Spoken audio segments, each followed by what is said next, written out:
les amis de YouTube. Une salutation chaleureuse de la Voix d'Orchidée, votre espace de méditation matinale.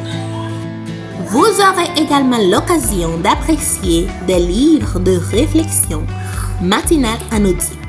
Abonnez-vous, écoutons ce nouveau matinal tiré dans le livre Décide-toi de Sergio Collins, dans la voix de Fernande Alcius. Bonjour à tous. Une question. Si vous étiez un miroir, quelle image auriez-vous projetée?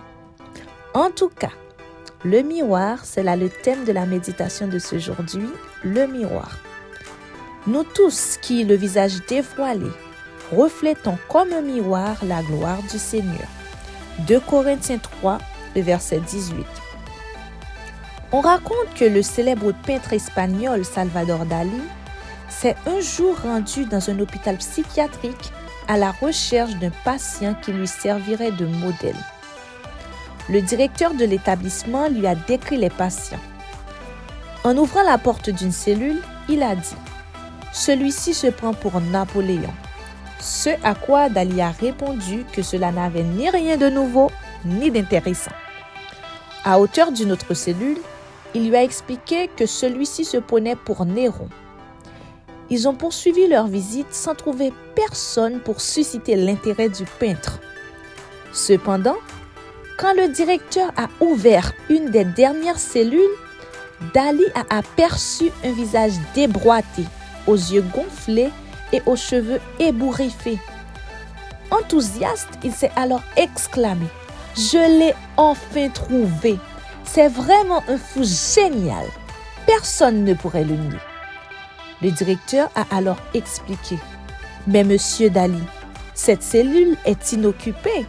Vous êtes en fait en train de regarder votre propre visage dans le miroir de l'armoire. » Cet incident nous fait prendre conscience que, bien que nous ayons été créés à l'image et à la ressemblance de Dieu, quand nous regardons attentivement la loi parfaite qui nous procure la liberté, nous percevons la laideur du péché sur notre propre visage spirituel, c'est-à-dire sur notre caractère.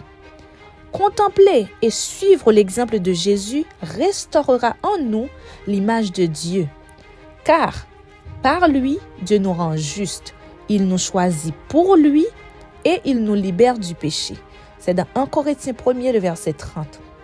Nous n'avons donc pas à nous soumettre à l'esclavage du péché, puisque là où est l'Esprit du Seigneur, là est la liberté.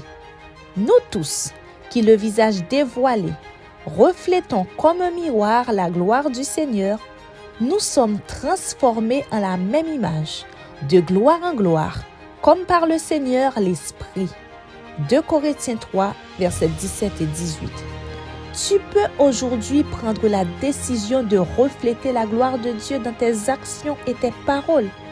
En agissant ainsi, tu sauveras et toi-même et ceux qui t'écoutent. Amen.